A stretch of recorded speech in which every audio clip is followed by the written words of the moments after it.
On Easter morning, Miranda was in her kitchen, carefully setting the table with pastel plates, fresh flowers, and the pie she had baked the night before. She wanted the day to feel calm and warm, a simple brunch with her parents who were coming over in an hour. Just as she placed the last fork down, her phone buzzed. It was Jolene, her sister-in-law, speaking in a sharp, commanding tone. "You'll watch my kids today. We're going out." Miranda froze for a moment, then answered clearly. "No, I can't. I already made plans." Her voice didn't shake, even though it usually did when Jolene tried to boss her around. Jolene let out an annoyed sigh, muttered something under her breath, and hung up without another word. Miranda felt a small wave of relief, thinking maybe for once, Jolene would take her seriously. That peace didn't last. Only 20 minutes later, Miranda heard loud knocks at the door, followed by the sound of children's voices. When she opened it, Jolene stood there holding her two kids' hands, barely giving Miranda time to react. Before she could say a single word, Jolene pushed the children inside, turned around, and walked back to her car. "Wait, Jolene!" Miranda shouted, but her words were swallowed by the sound of the engine starting. Jolene didn't even glance back as she drove away, leaving Miranda standing in the doorway with two confused, restless kids staring up at her. Miranda shut the door slowly, her chest tightening. Her carefully planned morning had been hijacked in an instant. She looked at the children, who had already begun running into the living room, pulling cushions off the couch as if they owned the place. Her pie still sat untouched on the table, but the joy she had felt minutes earlier was gone. All she could think about was the audacity, the arrogance, and the crushing weight of being forced into something she had clearly refused. Miranda's hands trembled slightly as she picked up her phone again, tempted to call Jolene back, but deep down she knew it wouldn't matter. Jolene had made her choice, and now Miranda was left holding the pieces. Miranda was not a confrontational person. She had grown up in a quiet home where disagreements were solved with patience, and shouting was rare. When she married Caleb, she carried that same attitude into their marriage. She wanted peace, especially when it came to his family. Caleb loved his sister Jolene, and from the start, Miranda tried to keep things smooth between them. She wanted to be seen as supportive, not as someone who created tension. But from the very beginning, Miranda noticed Jolene's personality. She was bold, demanding, and had a way of making everything revolve around her. If there was a family gathering, Jolene would arrive late and expect the schedule to adjust. If there was a holiday meal, she would criticize the food or complain that the children weren't entertained. Miranda told herself it wasn't worth fighting over. She stayed polite, smiled when she needed to, and kept quiet when Jolene pushed boundaries. The real problem was that Jolene didn't just act entitled during family events. She carried that same attitude into daily life. She treated Miranda like a built-in babysitter. Whenever she wanted to run errands, attend social outings, or even just take a nap, she would call Miranda. At first, Miranda said yes because she thought helping out would strengthen family ties. Caleb often reminded her, "She doesn't have anyone else. We should help when we can." And so Miranda helped. But with time, it became clear Jolene wasn't grateful. She never asked politely. Instead, she gave instructions as if Miranda owed her the favor. If Miranda agreed, there was no thank you. If Miranda hesitated, Jolene acted offended, as if refusing her was an insult. Each time, Miranda swallowed her frustration and convinced herself it was easier to go along than to argue. The weight of it grew heavier with each passing year. Miranda noticed a pattern. Jolene never respected boundaries. When Miranda said she was busy, Jolene would say, "You'll be fine. It won't take long." When Miranda tried to plan her own outings, Jolene would guilt her by saying, "Family comes first." And every time, Caleb tried to smooth things over by suggesting Miranda let it go. He didn't like conflict either, and though he didn't always agree with his sister, he didn't want to fight with her. Still, Miranda started to feel invisible. Her time, her plans, her comfort, none of it mattered when Jolene decided she wanted something. What made it worse was the way Jolene acted around Caleb. She played the role of a struggling single mother, always tired, always overwhelmed. In front of him, her tone softened, her eyes looked weary, and she spoke about needing just a little help. But with Miranda, there was no softness, only demands. Through it all, Miranda kept her silence. She told herself that being patient was the right thing, that keeping peace was worth it. But deep inside, she carried a quiet resentment. It wasn't that she didn't want to help. It was that Jolene expected it, as though Miranda existed to solve her problem. And for years, Miranda allowed it, never once drawing a firm line. That was why Easter morning mattered so much. For the first time, Miranda had said no. It wasn't loud or dramatic, but it was firm. It was her way of finally showing that her time and her choices deserved respect. She had no idea how Jolene would respond, but she had taken a small step toward protecting herself. For once, she wasn't bending. Miranda had been looking forward to Easter for weeks. It was the one holiday she could keep simple without too much fuss, just a quiet brunch with her parents. She had taken the time to prepare everything with care. Her father loved homemade pie, so she stayed up late the night before making his favorite recipe, a tradition she had carried from her childhood. She imagined the three of them sitting around the table, sharing stories, laughing, and enjoying the warmth of family without stress. When the door closed behind Jolene and the children ran through the house, that picture broke apart. Miranda tried to hold on to her calm, but the two little ones were restless from the moment they stepped inside. They ran from room to room, pulling things down from shelves, scattering toys that didn't belong to them, and ignoring every word Miranda said. She tried to guide them gently, but they shouted over her voice, demanding snacks, fighting over the same toy, and turning the living room upside down. By the time her parents arrived, the house was already in chaos. Her mother gave her a small, worried smile as she stepped over a pile of blocks on the floor. Her father looked at the mess with raised eyebrows, saying nothing, but his silence spoke louder than words. Miranda greeted them warmly, but her face burned with embarrassment. This was not the holiday she had promised them. As they sat at the table, the children refused to eat the meal Miranda had prepared. Instead, they whined for sweets and spilled juice across the tablecloth she had ironed that morning. Her mother tried to distract them with kind words, but it only made things louder. Her father barely touched the pie. He seemed uncomfortable, shifting in his chair while the noise carried on around them. Miranda felt trapped. Every time she stood to clean another spill or stop another fight, she saw her parents' expressions tighten. They had come expecting a peaceful brunch, yet here they were, watching their daughter struggle while she tried to keep order in her own home. She wanted to explain what had happened, but shame held her back. The more the children screamed, the heavier that shame grew.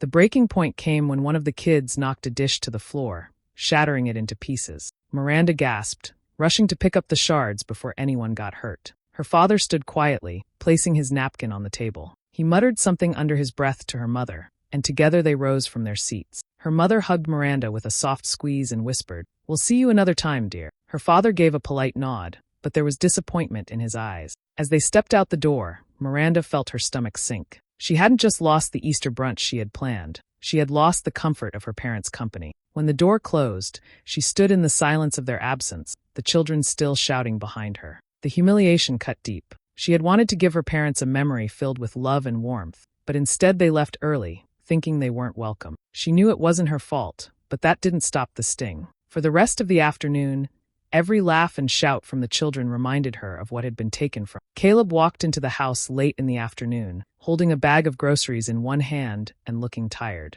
Miranda was on her knees picking up crayons that had been thrown across the floor. The children were still noisy, running back and forth as if they had no limits.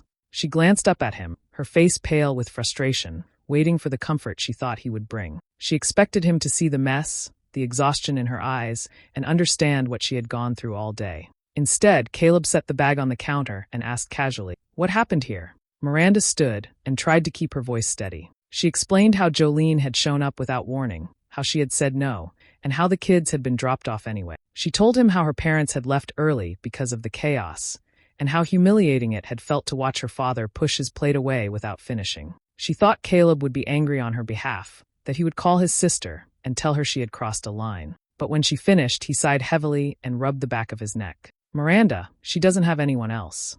You should have helped." The words hit her like a blow. She stared at him, unable to believe what she had just heard. All day she had carried the weight of someone else's choices, and now, instead of support, her husband was placing the blame on her shoulders. Her voice cracked as she replied, "I told her no. I made plans for today.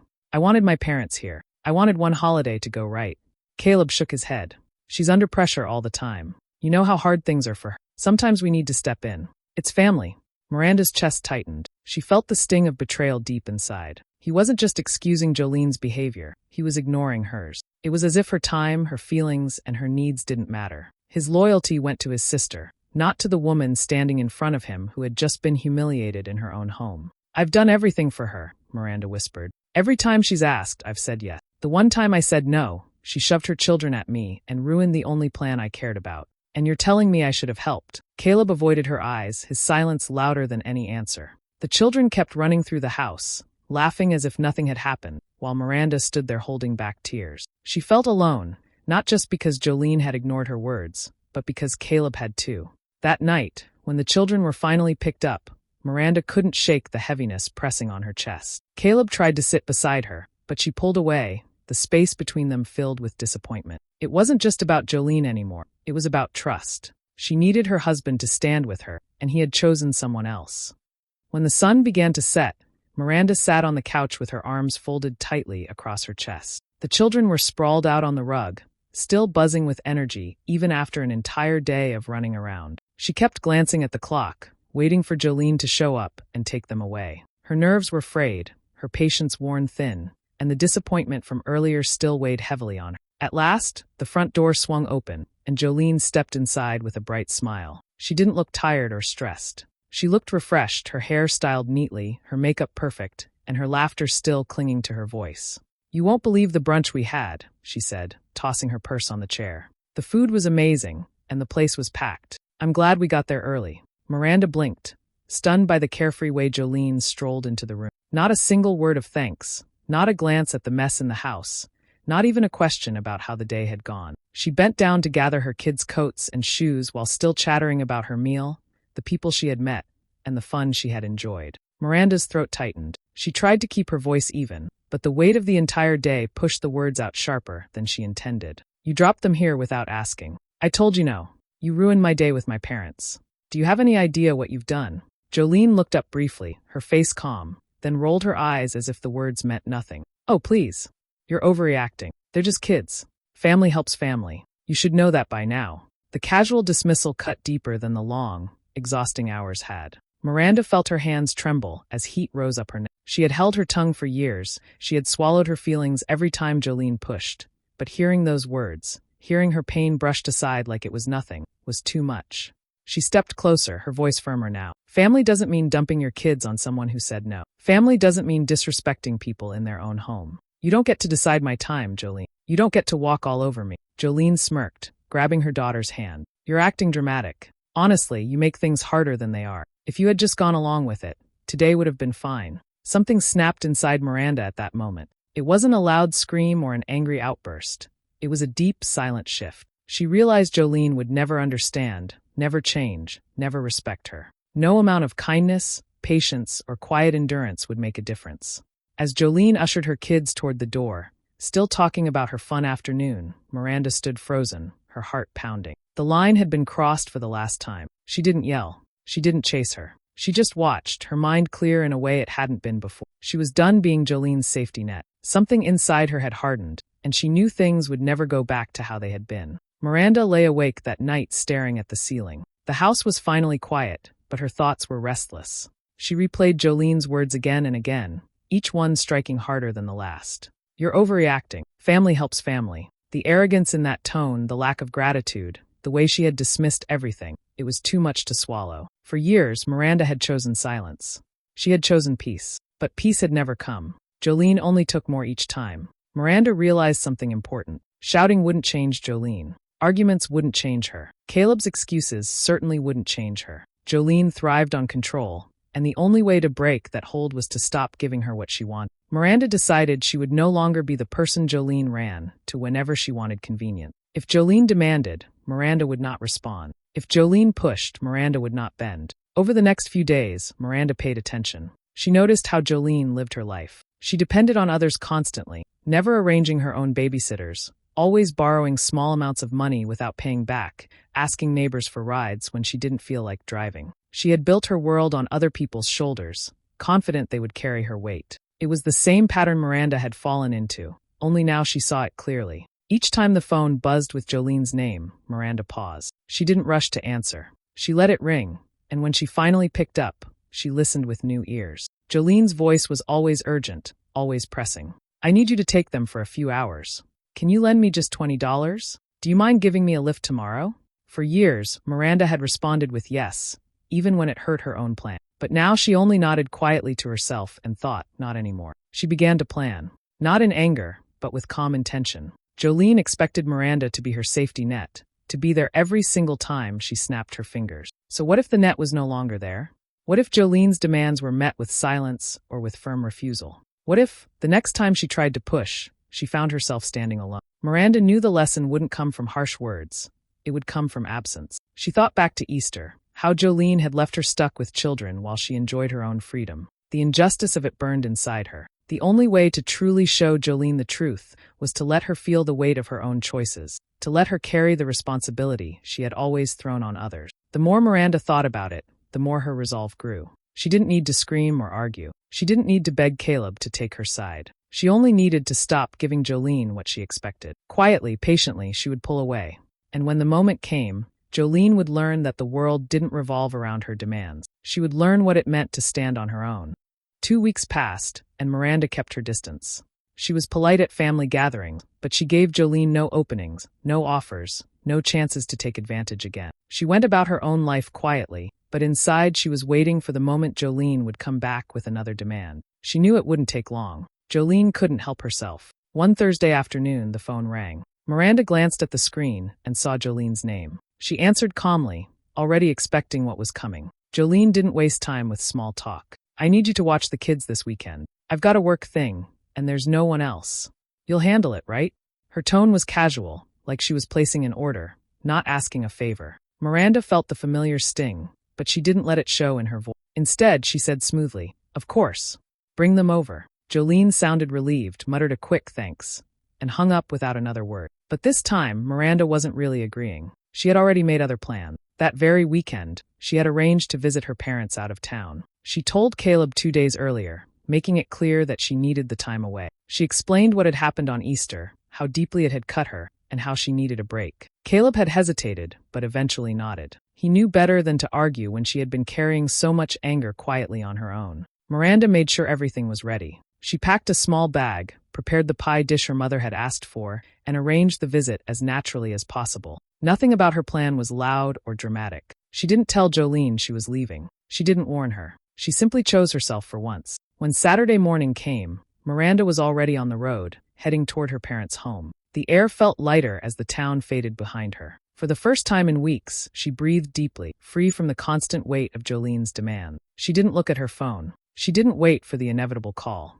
She just drove, feeling calm in her decision. She pictured Jolene pulling into her driveway later, pushing the kids toward the door with her usual confidence. She pictured the surprise on her face when she realized no one was home. Miranda wasn't there to soften the blow. She wasn't there to rescue her from her own choices. For once, Jolene would have to face the consequences of assuming the world would bend to her. As Miranda arrived at her parents' house, she was greeted with warm smiles and open arms. The contrast couldn't have been sharper. Here she felt valued, respected. She sat down at the table with her mother, poured herself coffee, and let herself relax. The plan was in motion, and all she had to do now was stay quiet. Saturday morning arrived, and Jolene pulled into Miranda's driveway with her usual rush. She didn't bother to call or knock. She opened the car doors and told her kids, "Go on, Aunt Miranda's waiting." They ran up the steps, but when they tugged on the handle, the door didn't move. Jolene frowned. She walked up herself, tried the knob, then knocked twice. No answer. The house was still and silent. Annoyance turned quickly into disbelief. She pulled out her phone and dialed Miranda, but the call went straight to voicemail. Jolene muttered under her breath, pacing on the porch. She tried again, same result. She wasn't used to this. Miranda always answered. Miranda always made herself available. The children grew restless, tugging at her sleeve, asking when they could go inside. Jolene snapped at them to be quiet while she thought. She dialed again, then a third time, each attempt sending her frustration higher. Finally, she called Caleb. When he picked up, his voice was calm, as if he was expecting the call. Jolene didn't hold back. "Where's Miranda?" "I'm standing outside her house with the kids, and she's not answering. I have somewhere to be." Caleb's reply was steady. "She told you she couldn't take them. She went out of town. You'll have to handle it yourself." Jolene's jaw tightened. "Out of town? She said she'd do it." "She never promised you that," Caleb said firmly. "It's not her responsibility. They're your kids." The words silenced Jolene for a moment. She had counted on Miranda like always, so sure the children could be dropped without a second thought. She hadn't even considered the possibility of a refusal hidden behind that calm voice. Her anger boiled, but Caleb didn't budge. "I can't leave work, Jolene. You'll have to figure it out. That's on you."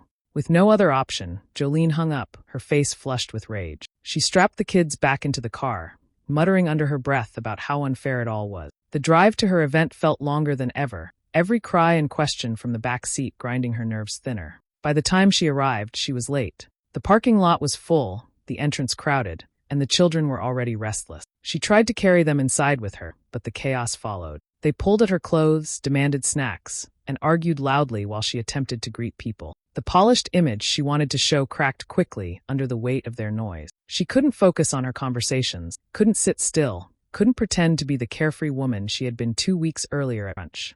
Within an hour, she gave up. Jolene dragged her kids back to the car, her face flushed, her plans ruined. The event she had been bragging about for weeks slipped away without her being able to enjoy a single moment. She had imagined herself shining, but instead she left exhausted, embarrassed, and furious. That evening, as she tucked her children into bed, Jolene seethed. For the first time, her plan hadn't worked. Miranda hadn't been there to clean up the mess. She had been forced to carry it all herself, and she hated every second of it. 3 days later, Miranda was in the kitchen folding laundry when the sound of a car screeching to a stop outside caught her attention. Before she could set the basket down, her front door flew open, and Jolene stormed inside without knocking. Her face was red, her voice sharp, and her anger filled the room immediately. "You embarrassed me," she shouted. "Do you have any idea what I went through because of you? You made me look like a fool in front of everyone." Miranda straightened, holding the edge of the counter. The old version of herself might have tried to calm Jolene down, to explain, to apologize just to keep the peace. But she didn't feel that pull anymore. She had spent too many years bending under the weight of demands. Now she stood tall, her voice steady. "You dropped your kids here after I told you no," she said slowly. "That won't ever happen again. Your choices are your responsibility, not mine." Jolene blinked, caught off guard by the firmness in Miranda's tone. For a moment her mouth opened, but no words came out. She had expected pleading, excuses, or maybe even guilt. What she found instead was a calm strength that didn't budge. "You're selfish," Jolene spat finally. "Family is supposed to help. I needed you." Miranda shook her head. "Family doesn't mean using people until they break. Family doesn't mean ignoring their words. You never asked. You demanded. And I'm done letting you do that." The room fell into a tense silence. Jolene's anger flared again, but her words stumbled. She wasn't used to being challenged. She wasn't used to someone drawing a line she couldn't cross. At that moment, Caleb walked in from the hallway, having heard the shouting. He looked at his wife, then at his sister, and for the first time, his expression wasn't uncertain. He had been quiet too long, trying to avoid choosing sides, but the weight of it all had built up. "Miranda's right," he said firmly. "You've been taking advantage for years. She told you no, and you ignored her. You can't keep doing this." Jolene spun toward him, disbelief in her eyes. "You're taking her side over mine?" Caleb's voice was tired but steady. "This isn't about sides. It's about respect. You don't respect Miranda. You don't respect anyone's time but your own. That has to stop." Jolene's jaw tightened, but she had no quick reply. For once, the support she had always counted on wasn't there. The two people in front of her stood together, no longer bending under her. Miranda didn't gloat, and she didn't shout. She simply looked Jolene in the eye and said, "This ends now. If you need help, you ask politely. If I say no, you accept it. Otherwise, don't come here expecting anything." Jolene's face shifted from anger to shock. She muttered something under her breath, grabbed her purse, and stormed out as quickly as she had arrived. The slam of the door echoed through the house, but for once Miranda didn't feel shaken. She felt steady, solid, certain. As Caleb came to stand beside her, the silence that followed wasn't heavy, it was freeing. For the first time in years, Miranda knew Jolene's grip over her life had broken. From that Easter on, everything in Miranda's life began to shift. She had spent years saying yes when she wanted to say no, believing that keeping the peace was the only way to hold a family together. But that holiday had opened her eyes. She finally understood that peace built on silence and sacrifice wasn't peace at all.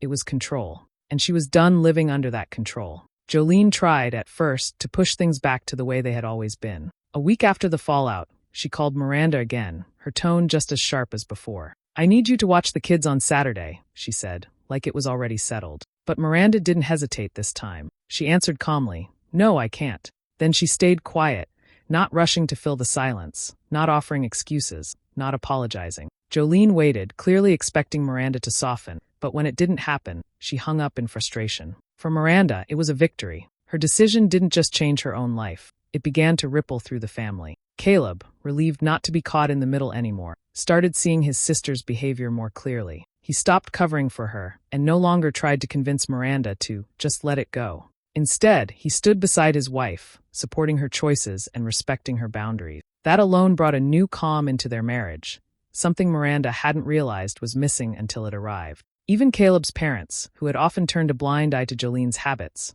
began noticing the shift. When Jolene complained that Miranda was being selfish, Caleb's mother surprised everyone by saying, "No, Jolene, she's just being fair." You can't expect her to carry your load. Those words might not have come years earlier, but once Miranda stood her ground, others finally felt safe to do the same. Jolene didn't change overnight. She sulked, she snapped, and she tried to guilt-trip her way back into control. But it didn't work anymore. The more she pushed, the more isolated she felt. The family wasn't angry with her, but they weren't bending to her will either. For the first time in a long time, Jolene had to carry the full weight of her own choices. Miranda never rubbed it in, never gloated, never threw words of revenge in Jolene's face. That wasn't her way. She didn't need dramatic victories to feel free. Her revenge was quiet, steady, and unshakable. She simply stopped allowing herself to be. In time, Miranda found peace. Holidays became joyful again, not battles of endurance. Her home felt lighter, her heart stronger. She realized the betrayal had hurt deeply, but it had also given her something powerful, the courage to value her own time,